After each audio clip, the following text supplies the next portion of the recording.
जय जगन्नाथ सांग मैंने तो सर्वप्रथमे मु समस्त गोटे रिक्वेस्ट करी ए वीडियो को कहीं पर्सनाल नेबेनि जो माने कि हिंदू हूँ कि मुस्लिम हूँ कि ख्रीस्टियान हूँ कि अन्य कौन रिलीजन हूँ ये वीडियो को कहीं पर्सनाल नेबेनि कहीं जेहेतु मु गोटे कट्टर हिंदू पिला मु जोटा कहि गोटे साधारण लोकर कथा कहि एठी मु हिंदू बोली हिंदू बाई सपोर्ट करिविनी कि अन्य कौन रिलीजन को मु दोष देविनी जोटा रियल सेटा कहि।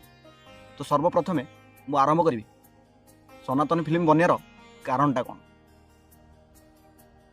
एमती देखा गले ओडिशा रे जेकोसी घटना होउची सेही घटना उपरे ये फिल्म आपण मैंने बहुत भल भाव जानते भारत हूँ गोटे हिंदू निरपेक्ष देश जो देश रे सबु जातिर लोक मैंने बसवास करती आथिपाई आम आम निजक गर्वित अनुभव करूँ।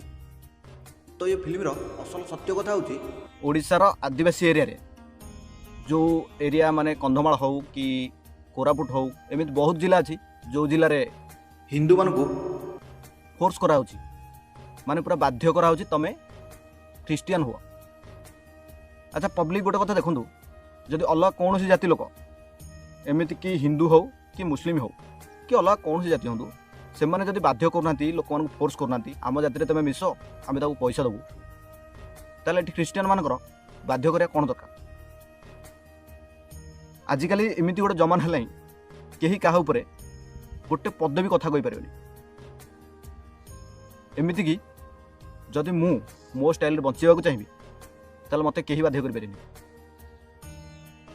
एग्जाम्पल नियंतु गोटे लोक हिंदू अच्छी सी जब मुस्लिम होगा चेष्टा कर आम साधारण लोक कथा कहे जदि गोटे लोक ता जाति की चेंज करी अलग कौन सी जाति मिसब आम ताऊपर गोटे परसेंट भी कहीपर तू कौन पर जाति चेंज कलु कि आम कि कहीपर किंतु जदि गोटे लोक को पैसा देकी बाध्य कराऊँच तू एथरे मिस आ ते एति पैसा देबू ताकू पैसार प्रलोभन देखी कहे तू ए जाति मिस ताहले से जेकोसी लोक आवाज उठाइबा बाध्य हम। एग्जाम्पल नियंतु आपण गाँव में गोटे अलग लोक आसिकी कह भाई तुम ये जाति सामिल हुआ मु तुमको 1 लाख टका देवी आपण मैंने कहतु यहाँ कौठार न्याय। हाँ जब गोटे लोक ता निज इच्छा कौच मुझे जाति मिसबी ताहले एथिरे किछि कहिले होइथाइ पारे भूल हो पारे आईन कानून तो पछर अच्छी ना आईन कानून से पछर देखियो किंतु आमे तो किछि कहि पारबेन ना।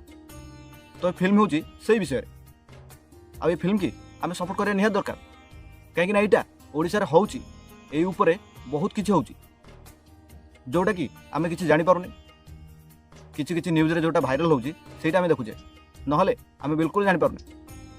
आ ए सब उपरे मु केवल गोटे कथा कहबी जदि एई भलिया काम कोठी देखुछ ना ताहले तांको उपरे फुल एक्शन नियो किछि असुविधा नै किंतु गोटे लोक जदि ता निज इच्छा रे ता निजर जाति चेंज करबा को चाहूची ता निजर रिलीजन चेंज करबा को चाहूची ताहले ताको आमे गोटे परसेंट भी कहि पारेनी तापाई आईन कानून अच्छी ताको आम पर्सनाल किसी भी कहि पारेनी एटा ता पर्सनाल मैटर आ एथरे आम एंट्री होवाटा जमा ठीक कथा नुह।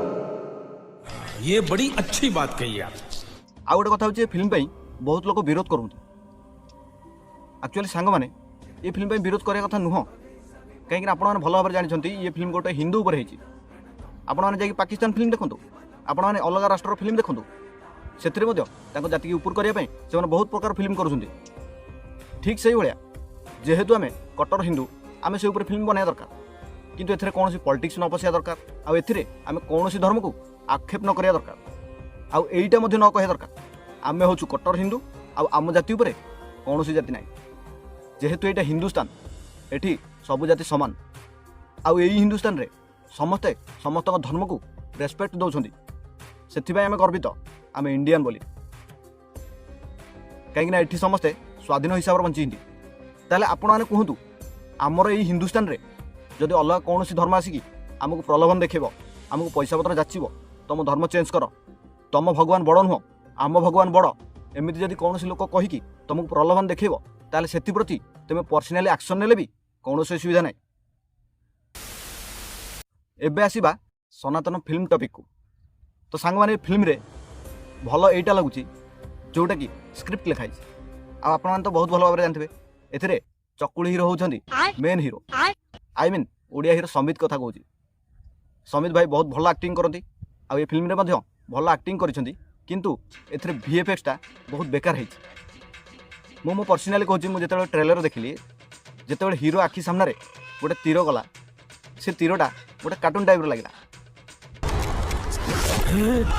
ତ ଫିଲ୍ମକୁ ଆଉ ଟିକେ ମୋଡ଼ିଫାଏ କରିବା ଦରକାର। ଟ୍ରେଲରରେ ଯାହା ହେଇଛି ତାକୁ ଆଉ ଟିକେ ଭଲକି ଚେଞ୍ଜ କରିବା ଦରକାର। बात तो सही है। ଆଉ ସମସ୍ତଙ୍କୁ ମଧ୍ୟ କେବଳ ଗୋଟିଏ ରିକ୍ୱେଷ୍ଟ କରିବି, ଯଦି ଏ ଫିଲ୍ମକୁ ଦେଖୁଛନ୍ତି ତାହେଲେ ସମସ୍ତେ ଦୟାକରି ସପୋର୍ଟ କରନ୍ତୁ, କାହିଁକିନା ଏ ଫିଲ୍ମଟି ଗୋଟେ ରିଏଲ୍ ଷ୍ଟୋରି ଉପରେ ଆଧାରିତ। ଆଉ ଯେଉଁମାନେ ଆମେ କଟ୍ଟର ହିନ୍ଦୁ ବୋଲି କହିକି ଚିଲଉଛନ୍ତି ଛାତି ଫଟେଇକି, ମାନେ ଏବେ ନୂଆ ବାହାରିଛନ୍ତି ନୂଆ କଟ୍ଟର ହିନ୍ଦୁ, ସେମାନଙ୍କୁ ମଧ୍ୟ କେବଳ ଗୋଟିଏ ରିକ୍ୱେଷ୍ଟ, ଯଦି ପାରୁଛନ୍ତି ସେ ଫିଲ୍ମକୁ ଅଧିକରୁ ଅଧିକ ସପୋର୍ଟ କରନ୍ତୁ। ଆଉ ଗୋଟେ କଥା, ଏ ଟ୍ରେଲରରେ ମୁଁ ଚାହିଁଥିଲେ ବହୁତ କିଛି କମଜୋରି ଧରିପାରିଥାନ୍ତି, ଯେମିତିକି ପଲିଟିକ୍ସରୁ ନେଇକି ଆଉ ସେଥିରେ ଯାହା ହେଇଛି ଆପଣମାନେ ବହୁତ ଭଲ ଭାବରେ ଜାଣିଛନ୍ତି। କିନ୍ତୁ ଏ କଥା ମୁଁ କହିବାକୁ ଚାହୁଁନି, ଏଥିପାଇଁ ଏ କଥା କହିଲା ମାନେ ସମସ୍ତଙ୍କୁ ଖରାପ ଲାଗିବ। ତ ସେଥିପାଇଁ ମୁଁ କେବଳ ଗୋଟିଏ ରିକ୍ୱେଷ୍ଟ କରୁଛି, ଫିଲ୍ମଟାକୁ କରୁଛନ୍ତି ନିରପେକ୍ଷ ହିସାବରେ କରନ୍ତୁ। ଯଦି ଭିଡ଼ିଓଟି ପସନ୍ଦ ଲାଗିଥାଏ ଭିଡ଼ିଓକୁ ଲାଇକ୍ କରିବେ ଆଉ ଚ୍ୟାନେଲକୁ ସବସ୍କ୍ରାଇବ୍ କରିବେ। ଜୟ ଜଗନ୍ନାଥ।